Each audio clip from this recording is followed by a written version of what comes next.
I'm Pelle Braendgaard. I am the lead mobile developer for uPort, and uPort is a identity system. It's a decentralized identity system. It's a passport that you control.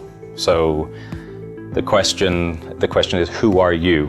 And rather than asking a bunch of other people who you are, which is why you bring your ID with you all the time. So when you go to a bank, you bring your national ID with you. When you enter a border, you bring your ID with you. And these are all documents issued by someone else. But who knows you more than you? I mean, you are really the person who knows who you are, where you live, and all of those kinds of things. So we think that your identity should be controlled by you. Now, then you can have third parties like financial institutions or government agencies. They can go in and attest that what you're saying is correct. So we provide a framework where you can go in and manage your identity, and other people can go in and attest that you are who you say you are. It's a place where you can go in and create financial applications that run in a trustless way. So you don't have the need for legions of different financial institutions to go in and manage the parts of a transaction. So, for example, as part of getting a mortgage, it may, as an end user, you just go in, you sign some paperwork, go through an application, and then you get the mortgage. The money gets paid to the seller, and then you pay every month. But behind the scenes, there's a lot of different institutions, a lot of things going on. You don't know what those necessarily all are. And Ethereum is like that, but without having all of these different moving parts that you don't necessarily understand. So Ethereum is a way where you can create a lot of complex financial applications, and they can work together, and you can have different tools, public tools, that can go in and make sure things go as they're supposed to be, and you can have transparency. So it's a kind of a new way of creating financial applications, more than just payments. I think your average user may not necessarily know that they're going to be using Ethereum for your average thing. It'll just be a network, just like the internet. Like now, 15 years ago, it was like internet was this new thing. I'm going to go use the internet. But now people don't say they're going to use the internet. You're using Facebook, you're using WhatsApp, you're using Instagram, all of those kinds of things. And I think it'll be like that as well with Ethereum. People don't necessarily need to understand how it works, but there'll be a lot of different applications on top of it that they will be using.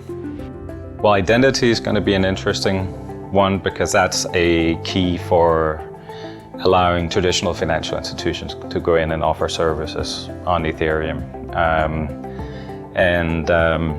There's obviously going to be lots of interesting financial applications, but I think identity, having an identity that you manage, is an important part of it, and that will allow people to start creating loans, like issuing loans or receiving loans, and it'll allow people to go in and register property online. There are various kinds of public registries, for example, that are already on Ethereum, and if you have an identity system on top of it, you can start creating public registries for all kinds of things. Like there are people who are using that for, like in the wine industry, and power, and all kinds of areas that may seem small, but are quite important to certain areas, and they can all work together. Well, Bitcoin is it's essentially a value transfer system, and I still believe that Bitcoin is an important system for value transfer. But if you want to do anything more complex than that, it's hard to do it on Bitcoin, and it's not clean, and it's not done necessarily in the clean, transparent way. So there are lots of people doing all kinds of things, including smart contracts on top of the Bitcoin network, but it's all essentially a giant hack, if you will. Where with Ethereum is designed for this, designed to go in and create applications. So now you can go in and create applications on Ethereum without worrying about support for some particular little sub-project on top of Bitcoin. The development's quite far ahead, so we actually have a working version of it that works on iPhone and Android, and it works with web apps or mobile apps on the phone itself, but it can also work with web apps that work on your browser. So if you want to log into a financial application like a trading system like Consensys, which is another project on Ethereum, you can go in and sign up, and it presents a QR code, and you just scan that code using the app and authorize that you want to give this information to Consensys, and now Consensys knows who you are.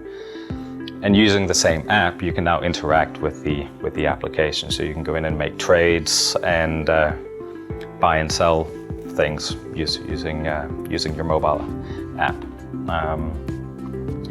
It's just a really interesting use case, and it's working now. With a decentralized identity like uPort, a big problem is also like what happens if you lose your device, if your identity is managed on your phone. If there's no other company in charge of it, how do you recover your password or something like that, which you would do? Like if you lose your passport, you can go to the passport agency, they'll issue you a new one. With uPort, you're the person issuing it, so you don't really want to lose your identity. So what we've also come up with is a very interesting way of you using your existing network of friends or family. So you can go in and add your family members as a recovery network. And if you lose your phone, your family members can help you recover your identity without going to a government office, getting in line again or filling out application forms, anything like that. You have your identity recovered in a matter of minutes.